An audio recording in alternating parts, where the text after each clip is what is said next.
ಆತ್ಮೀಯ 4 ಸಾರಿಗೆ ನಿಗಮದ ನೌಕರ ಬಂಧುಗಳೇ ನಮಸ್ಕಾರ. ಬಂಧುಗಳೇ, ನಾನು ವಿಡಿಯೋ ಮಾಡಿ ಸುಮಾರು ತಿಂಗಳುಗಟ್ಟಲೆ ಕಳೆದಿದೆ. ನಿಮಗೆಲ್ಲ ಗೊತ್ತಿದೆ, ನಮ್ಮ ತಾಯಿ ನಿಧಾನ ಆದ ಕಾರಣ ಮರಣ ಹೊಂದಿದ್ರು. ಆದ್ದರಿಂದ ನಾನು ವಿಡಿಯೋ ಮಾಡೋಕ್ಕಾಗಲಿಲ್ಲ. ಅವ್ರ ಕಾರ್ಯ ಎಲ್ಲ ಮುಗಿದಿದೆ. ಮತ್ತು ಈ ಹಲವಾರು ಹೋರಾಟಗಳ ವಿಚಾರವಾಗಿ ಹಲವಾರು ಜನ ಫೋನ್ಗಳು ಮಾಡಿ, ಅಣ್ಣ ಇನ್ನು ವಿಡಿಯೋ ಬರ್ತಾಯಿಲ್ಲ, ಏನು ಮಾತಾಡ್ತಾ ಇಲ್ಲ, ನೀವೇನೋ ಸೈಲೆಂಟ್ ಆಗಿದ್ದೀರಾ ಅಂಥೇಳಿ ಸುಮಾರು 100 ಜನ ಕಾಲ್ ಮಾಡ್ತಾಯಿದ್ರಿ. ನಾನು ಇದುವರೆಗೂ ಕೂಡ ಯಾವುದೇ ರೀತಿ ವಿಡಿಯೋ ಮಾಡಿರಲಿಲ್ಲ. ಈಗ ವಿಡಿಯೋ ಮಾಡ್ತಾ ಇರೋ ಉದ್ದೇಶ ನಿಮ್ಗೆ ಗೊತ್ತಿರಲಿ. ಈ ವಿಡಿಯೋನ ದಯಮಾಡಿ ಎಲ್ಲ ಸಾರಿಗೆ ನೌಕರಿಗೂ ತಲುಪೋವರೆಗೂ ಶೇರ್ ಮಾಡಿ ತಿಳಿಸಿ ಅಂತ ನಿಮ್ಮಲ್ಲಿ ಕಳಕಳಿಯಿಂದ ಮನವಿ ಮಾಡ್ತೇನೆ. ಏನಪ್ಪ ಅಂತಂದರೆ, ನೀವೆಲ್ಲ ನೋಡ್ತಾ ಇದ್ದೀರಾ ಸಂಘಟನೆಗಳು ಯಾವ್ಯಾವ ರೀತಿ ಏನೇನು ಆಗ್ತಾ ಇದೆ, ಏನೇನು ನಡ್ಕೋತಾ ಇದ್ದಾರೆ, ಏನೇನು ಮಾಡ್ತಾ ಇದ್ದಾರೆ ಅಂತೇಳಿ. ಆ ಭಾಗವಾಗಿ ನಾನು ಇವತ್ತೇನು ಹೇಳಕ್ಕೆ ಇಷ್ಟಪಡ್ತಾ ಇದ್ದೀನಿ ಅಂದರೆ, ಈಗ ನಾನು ಏನು ಮುಂದುವರೆದು ಮಾಡ್ತಾ ಇದ್ದೀನಿ, ರಿಮೈಂಡ್ ಲೆಟ್ರು ಕೂಡ ಕೊಟ್ಟಿದ್ದೀನಿ. ಈಗ ಹಿಂದೆ ಡಿಸೆಂಬರ್ 10ನೇ ತಾರೀಕಲ್ಲಿ ಮಾನ್ಯ ಸಭಾಪತಿಗೆ ಮತ್ತು ರಾಜ್ಯಪಾಲರಿಗೆ ಮನವಿ ಕೊಟ್ಟಿದ್ದೆ. ಇದುವರೆಗೂ ಯಾವುದೇ ರೀತಿ ನನಗೆ ಅದು ಪ್ರತಿಕ್ರಿಯೆ ಬಂದಿಲ್ಲದಲೇ ಇರೋದ್ರಿಂದ ನಾನು ರಿಮೈಂಡ್ ಲೆಟ್ರು ಕೊಟ್ಟೆ ಮೊನ್ನೆ. ಕೊಟ್ಟು ಕೆಲವೊಂದಷ್ಟು ವಿಡಿಯೋದಲ್ಲಿ ಮಾತಾಡಿದ್ದನ್ನು ತಾವು ಎಲ್ಲ ಕೇಳಿಸ್ಕೊಂಡಿರ್ತೀರಿ.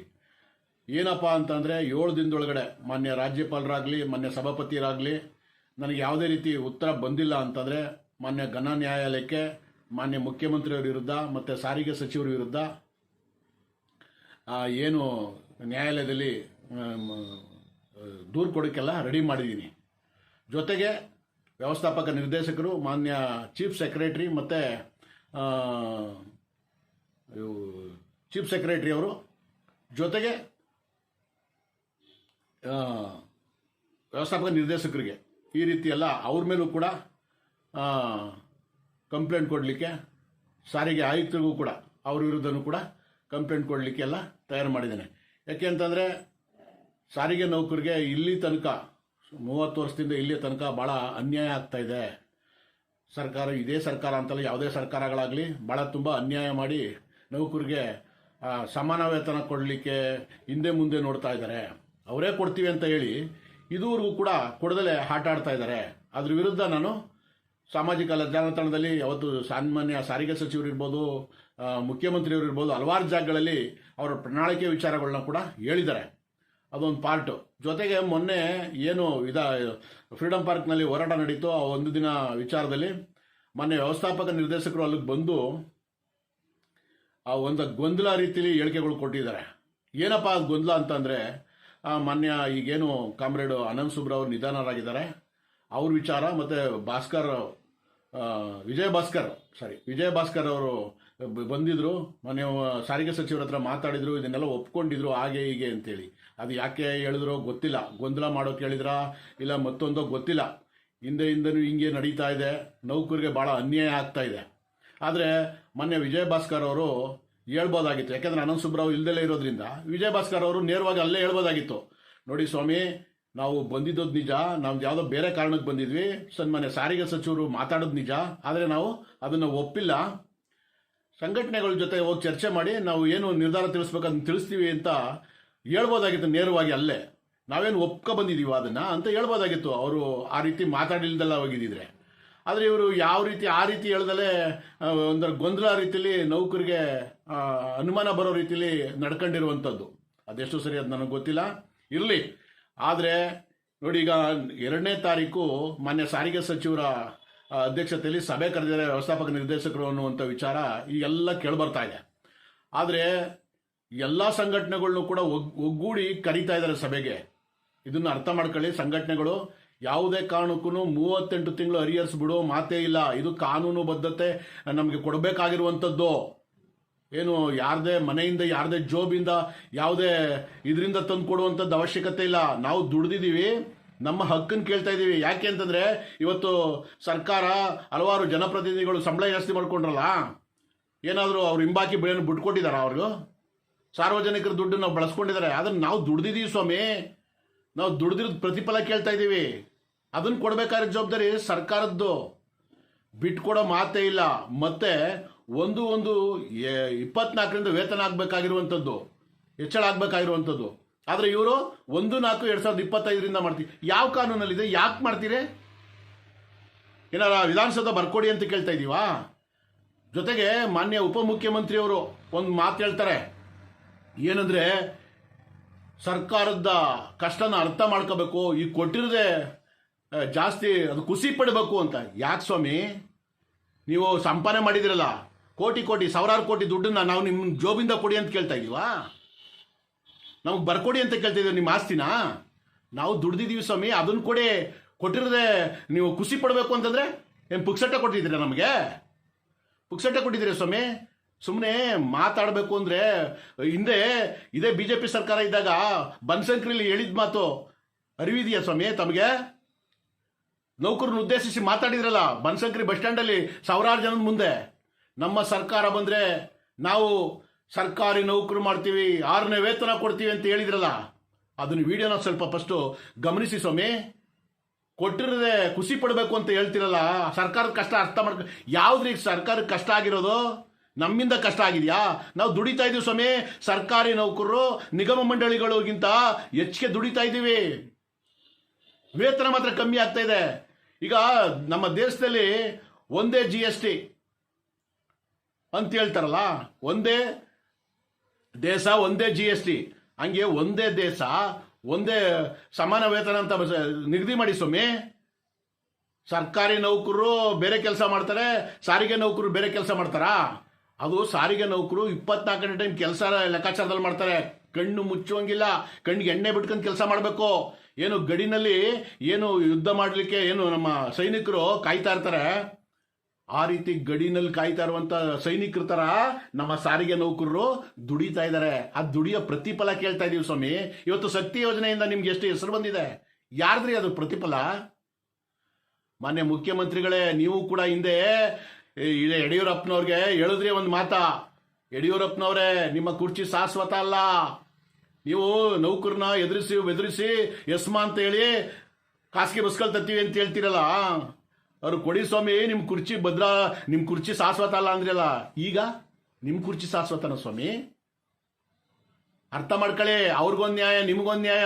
ಈ ಸರ್ಕಾರಗಳು ಒಂದು ಕಣ್ಣಿಗೆ ಬೆಣ್ಣೆ ಇನ್ನೊಂದು ಕಣ್ಣಿಗೆ ಸುಣ್ಣ ಅನ್ನೋ ರೀತಿಲಿ ಒಂದೇ ಮುಖದ 2 ನಾಣ್ಯಗಳ ರೀತಿಲಿ ಮಾತಾಡ್ತವೆ. ಅವ್ರು ಬಂದಾಗ ಇವ್ರ ಮೇಲೆ, ಇವ್ರು ಬಂದಾಗ ಅವ್ರ ಮೇಲೆ. ಇಲ್ಲಿ ಸಾರಿಗೆ ನೌಕರರೇ ಬಡಪಾಯಿಗಳು. ಇಲ್ಲಿ ಯಾರು ಹೇಳೋರಿಲ್ಲ ಕೇಳೋರಿಲ್ಲ ಅನ್ನೋ ಪರಿಸ್ಥಿತಿಯಲ್ಲಿ ನಮಗೆ ಈಗ ಆಗಿತ್ತಾ ಇರೋದು. ನಮ್ಮಲ್ಲಿ ಒಡಕ ಇದೆ ಸಂಘಟನೆಗಳು ಅಂತ ಹೇಳಿ. ನಾನು ಇದಕ್ಕೆ ಯಾವುದೇ ಕಾರಣಕ್ಕೂ ಆಸ್ಪದ ಕೊಡಲ್ಲ. ಈಗ 2ನೇ ತಾರೀಕು ಒಗ್ಗೂಡಿ ಸಭೆ ಕರೆದಿದ್ದಾರೆ. ನೌಕರಿಗೆ ಯಾವುದೇ, ಆಮೇಲೆ ಜೊತೆಗೆ 2 ಬೇಡಿಕೆ ಮಾತ್ರ ಎತ್ಕೊಂಡು ಹೋಗ್ತಾ ಇದ್ದಾರೆ. 1 ಬೇಡಿಕೆ ಬಿಟ್ರು.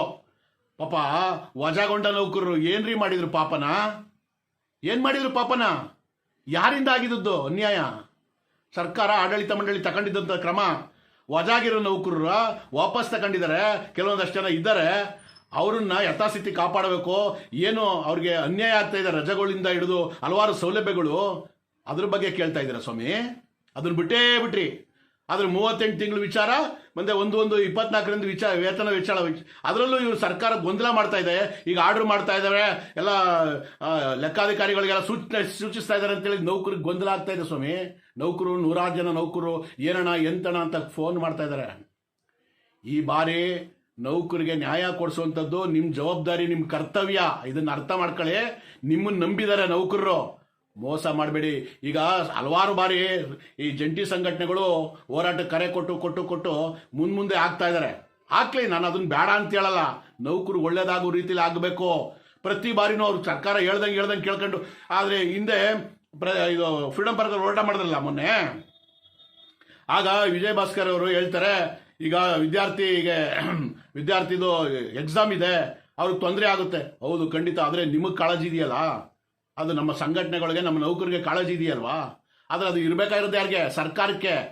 ಇವರಿಂದ ಮುಷ್ಕರ ಮತ್ತೊಂದು ಆದರೆ ವಿದ್ಯಾರ್ಥಿಗಳಿಗೆ ತೊಂದರೆ ಆಗುತ್ತೆ, ಅವ್ರದ್ದು ಏನು ಇದೇ ಕೊಡಬೇಕು ಅನ್ನೋದು ಜವಾಬ್ದಾರಿ ಅವ್ರಿಗೆ ಇಲ್ವಾ?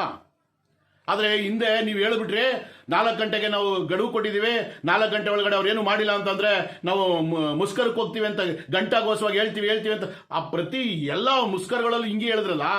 ಈಗಲೂ ನೀವು ಸರ್ಕಾರ ಗಡುವು ಕೊಡಬೇಕಾಗಿತ್ತು. ಮಾನ್ಯ ವ್ಯವಸ್ಥಾಪಕ ನಿರ್ದೇಶಕರೇ, ತಾವು ಬಂದಿದ್ದೀರಿ, ನಿಮಗೆ ಹೃತ್ಪೂರ್ವಕ ಧನ್ಯವಾದ. ಆದರೆ ನಿಮಗೆ ನಾವು ಗಡುವು ಕೊಡ್ತಾ ಇದ್ದೀವಿ, ನೀವು ಏನು ಹೇಳ್ತಾ ಇದ್ದೀರಿ, ಆ ಸರ್ಕಾರ ಏನು ಹೇಳಿದ್ರೆ ಅದನ್ನು ಹೇಳ್ತಾ ಇದ್ದೀರಿ.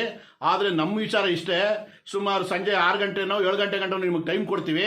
ಸರ್ಕಾರದ ಮುಖ್ಯಮಂತ್ರಿನೋ ಸಾರಿಗೆ ಸಚಿವರ ಹತ್ರನೋ ಮಾತಾಡಿ 38 ತಿಂಗಳದ್ದು ಏನು ಅರಿಯರ್ಸ್ ಇದೆ ಇದಕ್ಕೆ ಕ್ಲಿಯರ್ ಮಾಡಿ ಒಂದು 24ರಿಂದ ವೇತನ ಯಾವತ್ತು ನಮ್ಮ ಜೊತೆ ಸಭೆ ಮಾಡ್ತೀವಿ ಅನ್ನೋದನ್ನ ತಕ್ಷಣ ತಿಳಿಸಿ. ಇಲ್ಲ ಅಂತಂದರೆ ನಾವು ನಾಳೆಯಿಂದ 6 ಗಂಟೆಗೋ 5 ಗಂಟೆಗೋ ನಾವು ಪ್ರತಿಭಟನೆ ಮುಷ್ಕರ ಮಾಡ್ತೀವಿ ಅಂತೇಳಿ ಯಾಕೆ ನೀವು ಮಾತಾಡಲಿಲ್ಲ? ನೀವು ನೇರವಾಗಿ ಮಾತಾಡೋದಾಗಿದ್ರೆ ಬರೀ ಮುಷ್ಕರ ಕರೆ ಕೊಡ್ತೀವಿ, ನಾವು ಹಿಂಗೆ ನಾವು ಗಂಟೆಗೋಸ್ವಾಗಿ ಮಾಡ್ಬಿಡ್ತೀವಿ, 4 ಗಂಟೆಗೆ ಡೆಡ್ ಲೈನು. ಇಲ್ಲ, ಅವರ ಇದನ್ನೇ ಹೇಳಿದ್ರಲ್ಲ ವ್ಯವಸ್ಥಾಪಕ ನಿರ್ದೇಶಕರು, ಇದನ್ನು ಬಂದಿದ್ರಿ ಅಂತ, ಅದನ್ನು ಒಪ್ಕೊಳ್ಳಲ್ಲ ಅಂತೇಳಿ ತಿರಸ್ಕಾರ ಮಾಡಿ ನೀವು ಅದನ್ನು ಹೇಳ್ಬೋದಾಗಿತ್ತಲ್ಲ. ನೀವು ಗೊಂದಲದ ರೀತಿಯಲ್ಲಿ ನೌಕರಿಗೆ ಗೊಂದಲ ಆಗ್ತದೆ.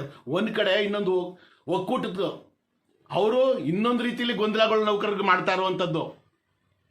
ನಾವು ಅವ್ರಿಗೆ ಬೆಂಬಲ ಇಲ್ಲ, ನಾವು ಇವ್ರಿಗೆ ಬೆಂಬಲ ಇಲ್ಲ. ಕೆಲವೊಂದಷ್ಟು ಜನ ವಾಟ್ಸಪ್ನಲ್ಲಿ ಇಲ್ಲ ಸಲ್ಲದ ಕಾಲೆಳೆಯೋ ಕೆಲಸ ಮಾಡ್ತಾರೆ. ನಿಮ್ಮಿಂದ ಏನ್ರಿ ಅದರಿಂದ ಏನ್ರಿ ಪ್ರಯೋಜನ? ನೌಕರಿಗೆ ಅನ್ಯಾಯ ಆಗ್ತದೆ ರೀ ನಿಮ್ಗಳಿಂದ. ಈ ಒಕ್ಕೂಟದವ್ರಿಗೆ ನಾನು ಕೇಳೋದಿಷ್ಟೇ, ನಾಳೆ ದಿನ 2ನೇ ತಾರೀಕು ಸಭೆ ಇದೆ. 38 ತಿಂಗಳು ಅರಿಯರ್ಸು ಬಿಟ್ಕೊಡೋ ಮಾತೇ ಇಲ್ಲ. 1/1/24ರಿಂದ ವೇತನ ಜಾಸ್ತಿ ಆಗ್ಬೇಕಾಗಿರುವಂಥದ್ದು, ಬೇರೆ ದಿನ ಅಲ್ಲ. ಮತ್ತೆ ವಜಾಗೊಂಡ ನೌಕರಿಗೆ ಯಥಾಸ್ಥಿತಿ ಕಾಪಾಡಬೇಕು, ಅವರ ಸೌಲಭ್ಯಗಳು ಏನದೆ ಅದನ್ನು ಕೊಡಬೇಕು ಅನ್ನೋದನ್ನ ಕೇಳ್ರಿ. ನೀವು ಏನು ಕೇಳ್ತೀರೋ ಬಿಡ್ತಾರೋ ಗೊತ್ತಿಲ್ಲ. ಮಾನ್ಯ ಮುಖ್ಯಮಂತ್ರಿ, ಮಾನ್ಯ ಸಾರಿಗೆ ಸಚಿವರು, ವ್ಯವಸ್ಥಾಪಕ ನಿರ್ದೇಶಕರು, ಚೀಫ್ ಸೆಕ್ರೆಟರಿ ಮತ್ತು ಟ್ರಾನ್ಸ್ಪೋರ್ಟ್ ಸೆಕ್ರೆಟರಿ ಇವ್ರ ವಿರುದ್ಧ ನಾನು ಏನು ಕಂಪ್ಲೇಂಟ್ ಕೊಡೋಕೆ ರೆಡಿ ಮಾಡಿದ್ದೀನಿ. ಯಾವುದೇ ಕಾರಣಕ್ಕೂ ಅದನ್ನು ನಿಲ್ಲೋಲ್ಲ. ನೀವೇನು ಮಾಡಿಸ್ತೀರಾ ಮಾಡಿಸ್ಕೊಳ್ಳಿ, ಆದರೆ ನಾನು ನನ್ನ ಹೋರಾಟ ಏನಿದೆ ಅದನ್ನು ಯಾವುದೇ ಕಾರಣಕ್ಕೂ ಕೈ ಬಿಡೋ ಮಾತಾ ಇಲ್ಲ. ನೌಕರರು ಕೂಡ ಎಲ್ಲ ಕಡೆ ನನಗೆ ಬೆಂಬಲ ಸೂಚಿಸ್ತಾ ಇದ್ದಾರೆ, ಹೇಳ್ತಾ ಇದ್ದಾರೆ ನೀವೇನು ಮಾಡ್ತಾ ಇದ್ದೀರಿ, ಇವ್ರು ಮಾಡದೇ ಇರೋ ಕೆಲಸ ನೀವು ಮಾಡ್ತಾ ಇದ್ರೇಣ, ನಿಮ್ಮ ಜೊತೆ ನಾವು ಇರ್ತೀವಣ ಅಂತ ಭಾಳ ಬೆಂಬಲವಾಗಿ ಸೂಚಿಸಿದ್ದಾರೆ. ನಾನು ಖಂಡಿತ ಈ ವಿಚಾರದಲ್ಲಿ ನಾನು ಕೈ ಬಿಡೋ ಮಾತೇ ಇಲ್ಲ. ಮಾನ್ಯ ಉಪಮುಖ್ಯಮಂತ್ರಿಯವ್ರು ಕೇಳ್ತೀನಿ, ಮಾನ್ಯ ಈಗ ಮುಖ್ಯಮಂತ್ರಿಯವರು ಆಲ್ರೆಡಿ ಇದಾರಲ್ಲ, ನಿಮ್ಗೆ ಯಾಕೆ ಬೇಕು ಮುಖ್ಯಮಂತ್ರಿ ಸ್ಥಾನ? ಉಪಮುಖ್ಯಮಂತ್ರಿ ಸ್ಥಾನದಲ್ಲಿ ಇರ್ಬೋದಲ್ಲ. ಬೇರೆಯವರು ಬೇರೆ ಪಕ್ಷಗಳಲ್ಲಿ ಉಪಮುಖ್ಯಮಂತ್ರಿಗಳು 3 ಜನ 4 ಜನ ಈ ಥರ ಇದ್ರು. ಈಗ ಕಾಂಗ್ರೆಸ್ ಪಕ್ಷದಲ್ಲಿ ಉಪಮುಖ್ಯಮಂತ್ರಿ ನೀವು ಒಬ್ಬರೇ ಇದ್ದೀರಿ. ಅದಕ್ಕೆ ಫೈಟು ಕೂಡ ಮಾಡಿದ್ದೀರಿ ಅಂತ ಕೇಳ್ಪಟ್ಟಿದ್ದೀವಿ ನಾವು, ಒಬ್ಬರೇ ಇರಬೇಕು ಅನ್ನುವಂಥದ್ದು. ಅದು 2.5 ವರ್ಷಕ್ಕೆ ಚೇಂಜ್ ಆಗಬೇಕು ಅನ್ನೋದು ನಮಗೆ ಗೊತ್ತಿಲ್ಲ, ಅದು ನಿಮಗೆ ಗೊತ್ತಿರುವಂಥ ವಿಚಾರ. ಆದರೆ ಮುಖ್ಯಮಂತ್ರಿ ಆಗಬೇಕು ಅಷ್ಟಕ್ಕೆ ಖುಷಿ ಪಡಿ, ಉಪಮುಖ್ಯಮಂತ್ರಿಲೇ. ಆದರೆ ನಮಗೆ ಹೇಳ್ತೀರಿ ನೌಕರಿಗೆ ನಾವು ಕೊಟ್ಟಿರೋದನ್ನೇ ಖುಷಿ ಪಡಿ ಅಂತ. ನಿಮಗೂ ಕೊಟ್ಟಿರೋದನ್ನ ನೀವು ಖುಷಿ ಪಡಿ ಸ್ವಾಮಿ. ಸುಮ್ಮನೆ ನಿಮಗೊಂದು ನ್ಯಾಯ ನಮಗೊಂದು ನ್ಯಾಯನಾ? ನಮಗೆ ಕೊಡಬೇಕಾಗಿರೋದು ನಿಮ್ಮ ದುಡ್ಡು ನಿಮ್ಮ ಜೋಬಿಂದ ಕೊಡಿ ಅಂತ ನಾವು ಕೇಳ್ತಾ ಇಲ್ಲ. ಮೊನ್ನೆ ಮುಖ್ಯಮಂತ್ರಿಗಳೇ, ನಿಮ್ಮ ಏನು ನೀವು ಸಂಪಾದನೆ ಮಾಡಿದಿರಿ, ನೀವು ವಿಧಾನಸೌಧದಲ್ಲಿ ಕೂತಿದ್ರಲ್ಲ, ವಿಧಾನಸೌಧ ಬರ್ಕೊಡಿ ಅಂತ ನೌಕರಿಗೆ ಕೇಳ್ತಾ ಇಲ್ಲ. ನಮ್ಮ ಹಕ್ಕನ್ನು ಕೇಳ್ತಾ ಇದ್ದೀವಿ, ದುಡ್ದಿದ್ದೀವಿ, ಆ ಹಕ್ಕನ್ನು ಕೇಳ್ತಾ ಇದ್ದೀವಿ, ಅದನ್ನು ಕೊಡಿ ಸ್ವಾಮಿ. ನೋಡಿ, ಒಟ್ಟಾರೆ ನಾನು ಕೇಳೋದಿಷ್ಟೇ, 2ನೇ ತಾರೀಕು ಏನು ಸಭೆ ಇದೆ, 3 ವಿಚಾರ ತಗೊಂಡು ಅದನ್ನು ಸರಿಯಾದ ರೀತಿಯಲ್ಲಿ ಬಗೆಹರಿಸಿ, ಕಾನೂನು ರೀತಿಯಲ್ಲಿ. ನೀವು ಬಗೆಹರಿಸಲಿಲ್ಲ ಅಂದ್ರೂ ಕೂಡ ನಾನು ಯಾವುದೇ ಕಾರಣಕ್ಕೂ ಕೈ ಬಿಡೋ ಮಾತೆಲ್ಲ. ನೌಕರಿಗೆ ನಾನು ಒಬ್ಬನೇ ಆದರೂ ಹೋರಾಟ ಮಾಡೇ ಮಾಡ್ತೀನಿ. ನೌಕರು ನನ್ನ ಜೊತೆ ಇರ್ತಾರೆ. ನಾನು ಬೆನ್ನಿಂದ ಇರೋಕ್ಕೆ ನಾನು ಏನೇನು ಕೇಳಿದ್ದೀನಿ ಅದಕ್ಕೆಲ್ಲ ಬೆನ್ನಿಂದ ಸಪೋರ್ಟ್ ಮಾಡ್ತೀವಿ ಅಂತ ಹೇಳಿದ್ದಾರೆ, ಅವ್ರು ಬೆನ್ನಿಂದ ನಿಲ್ತೀವಿ ಅಂತ ಹೇಳಿದ್ದಾರೆ. ನಾನು ಇದಕ್ಕೆ ಯಾವುದೇ ಕಾರಣಕ್ಕೂ ಕೈ ಬಿಡೋನಿಲ್ಲ. ಈಗ ನಿಮಗೆ ಒಂದು ಚಾನ್ಸ್ ಇದೆ. ಈಗ 2ನೇ ತಾರೀಕು ಸಭೆಯಲ್ಲಿ ಯಶಸ್ವಿಯಾಗಿ ಪಡ್ಕೊಬತ್ತೀರಾ ಅಂತ ನಾನು ನಂಬಿದ್ದೀನಿ. ಇಲ್ಲ ಅಂದರೆ ತಕ್ಕ ಪಾಠ ನೌಕರು ಕಲಿಸ್ತಾರೆ. ನಾನು ಕೂಡ ಅವ್ರ ಜೊತೆ ಇದ್ದು ನಿಮಗೆ ಸರಿಯಾದ ಪಾಠ ಕಲಿಸಿ, ನಿಮಗೆ ಯಾವ ರೀತಿ ಚಾಟಿ ಏಟು, ಯಾವ ರೀತಿ ಚಡಿ ಏಟು ನಂಗೆ ಕೊಡಬೇಕು ಅನ್ನೋದು ನಮಗೆ ಗೊತ್ತಿದೆ. ನಾವು ಮಾಡ್ತೇವೆ. ನೌಕರ ಪರವಾಗಿ ನೀವು ಒಳ್ಳೆಯದ ರೀತಿಲಿ ಈಗ ಮುಂದಾಕ ಹೋಗಿದ್ದೀರಲ್ಲ, ಸರ್ಕಾರಕ್ಕೆ ಗಡುವು ಕೊಟ್ಕೊಂಡು ಅದನ್ನು ಸರ್ಕಾರ ಅರ್ಥ ಮಾಡ್ಕೋಬೇಕು. ಎಸ್ಮಾ ಅನ್ನೋದೊಂದು ಅಸ್ತ್ರ ಇಟ್ಕೊಂಡು ನೌಕರಿಗೆ ಭಾಳ ದಾರಿ ತಪ್ಪಿಸ್ತಾ ಇದ್ದಾರೆ ರೀ. ಎಸ್ಮಾ ಅಗತ್ಯ ಸೇವೆಗಳಡಿಲಿ ಬರುವಂಥದ್ದು ನಮ್ದೊಂದೇ ಇಲಾಖೆಗಲ್ಲ ಸ್ವಾಮಿ. ವಾಟರ್ ಇರ್ಬೋದು, ಕರೆಂಟ್ ಇರ್ಬೋದು, ಹೀಗೆ ಶಿಕ್ಷಣ ಇರ್ಬೋದು, ಹಲವಾರು ನಿಗಮ ಮಂಡಳಿಗೆ, ಆಸ್ಪತ್ರೆ, ಪೊಲೀಸು, ಇವ್ರಿಗೆಲ್ಲ ಇದೆ, ಹಲವಾರು ಇಲಾಖೆಗಳಿಗಿದೆ. ನಮ್ಮೊಬ್ಬರಿಗೆ ಎಲ್ಲ ಇರೋದು. ಅದೊಂದು ಅಸ್ತ್ರ ಇಟ್ಕೊಂಡು ನಾಟಕ ಮಾಡ್ತಾ ಇದ್ದೀರಾ ಏನ್ರಿ? ನಮಗೆ ಕೊಡಬೇಕಾದದನ್ನು ಕೊಡೋದಕ್ಕೆ, ಕಾನೂನು ಬದ್ಧತೆಯಿಂದ ಕೊಡಬೇಕಾದದನ್ನು ಕೊಡೋಕ್ಕೆ ಎಸ್ಮಾ ಖಾಸಗಿ ಬಸ್ಗಳು ತರ್ತೀರಿ ಅಂತೀರ. ಒಕ್ಕೂಟದವರು ಅದರಲ್ಲೂ ಈ ಏನು ಕಾನೂನು ಅಧಿಕಾರಿ ಅಂತ ಇದ್ದಾರೆ, ಕೂಟದ ಕಾನೂನು ಅಧಿಕಾರಿ, ಕಾನೂನು ಸಲಹೆಗಾರ, ಅವರು ಈ ಮುಷ್ಕರಕ್ಕೆ ಹೋದರೆ ನಾವು ಪ್ರೈವೇಟ್ ಬಸ್ಗಳನ್ನ ಬಿಡ್ತೀವಿ ಅಂತ ಹೇಳ್ತಿರಲ್ಲ. ನೀವು ಇದೇನಾ ಮಾಡೋದು ಒಳೊಳಗೆ ಕೆಲಸನ? ಕೂಟದ ಚಂದ್ರು ಅವರೇ, ಅರ್ಥ ಮಾಡ್ಕೊಳ್ಳಿ. ನೌಕರರು ನಿಮ್ಮನ್ನು ಬೆಳೆಸಿರೋದು ನೌಕರಿಗೆ ಒಂದು ಒಳ್ಳೇದಾಗಲಿ ಅಂತೇಳಿ. ಆದರೆ ಈ ರೀತಿ ನೌಕರರ ತಲೆ ಮೇಲೆ ಚಪ್ಪಡಿ ಹೇಳಿ ಅಂತ ಕೆಲಸ ಮಾಡಬೇಡಿ, ಏನು ಪ್ರಯೋಜನ ಆಗಲ್ಲ. ಇವತ್ತಲ್ಲ ನಾಳೆ ಯಾರ್ಯಾರು ಅನ್ಯಾಯ ಮಾಡಿದ್ದಾರೆ ನೌಕರ ಶಾಪ ಯಾವುದೇ ಕಾರಣಕ್ಕೂ ತಟ್ಟದೆ ಬಿಡಲ್ಲ, ತಟ್ಟುತ್ತೆ. ಅದಕ್ಕೆ ನೀವು ಕಾಯ್ತಾ ಇರಿ, ಈ ವಿಡಿಯೋ ಯುದ್ಧ ಆಗುತ್ತೆ. ಅದರಿಂದ ನಾನು ಈ ವಿಡಿಯೋನ ದಯಮಾಡಿ ಎಲ್ಲ ನೌಕರಿಗೂ ತಲುಪುವವರೆಗೂ ಶೇರ್ ಮಾಡಿ ತಿಳಿಸ್ತೀರಾ ಅಂತ ನಾನು ಭಾವಿಸಿದ್ದೀನಿ. ತಿಳಿಸ್ತಿರೋ ಬಿಡೋದು ಅದು ನಿಮ್ಮ ಧರ್ಮ, ನಿಮ್ಗೆ ಬಿಟ್ಟಿದ್ದು. ಯಾಕೆಂದರೆ ಇದರಲ್ಲಿ ತಪ್ಪು ಸರಿ ಅನ್ನೋದನ್ನು ನೀವು ತಿಳಿಸಿ ನನಗೆ. ನೀವು ಮಾತಾಡಿರೋದು ಸರಿ ಇಲ್ಲ ಅಂತ ನಾನು ಯಾವುದೇ ಸಂಘಟನೆಗಳನ್ನೇ ಆಗಲಿ, ಯಾವುದೇ ಸರ್ಕಾರ ಆಗಲಿ ಯಾವುದನ್ನು ದೂಷಿಸ್ತಾ ಇಲ್ಲ. ನಮಗೆ ಕೊಡಬೇಕಾಗಿರೋ ಹಕ್ಕನ್ನು ನಾವು ಕೊಡಿಸಿ ಅಂತ ಕೇಳ್ತಾ ಇದ್ದೀವಿ. ನೀವು ಸಂಘಟನೆ ಕಟ್ಟಿರೋದು ನೌಕರಿ ಹಿತಕ್ಕಾಗಿ. ಈಗ ಸರ್ಕಾರನೇ ನಿಮ್ಮನ್ನ ಒಗ್ಗಟ್ಟು ಕರೆದದೆ, ಅದ್ರಲ್ಲಿ ಈಗಲೂ ಕೂಡ ನೀವು ಅರ್ಥ ಮಾಡ್ಕೊಳ್ಳಿ. ಈಗ ಬೇರೆ ಕರೆದಿಲ್ಲ, ಈಗಲೂ ನೀವು ನೌಕರಿಗೆ ನ್ಯಾಯ ಕೊಡಿಸ್ಲಿಲ್ಲ ಅಂದರೆ ನಿಮ್ಮ ಅವಶ್ಯಕತೆ ನೌಕರಿಗಿಲ್ಲ. ನಿಮಗೆ ಸರಿಯಾದ ಪಾಠ ಕಲಿಸೋಣ ಅಂತೇಳಿ ನಾನು ಮಾತು ಮುಗಿಸ್ತೀನಿ ಸ್ನೇಹಿತರೆ. ನಮಸ್ಕಾರ. ಜೈ ಹಿಂದ್, ಜೈ ಕರ್ನಾಟಕ ಮಾತು.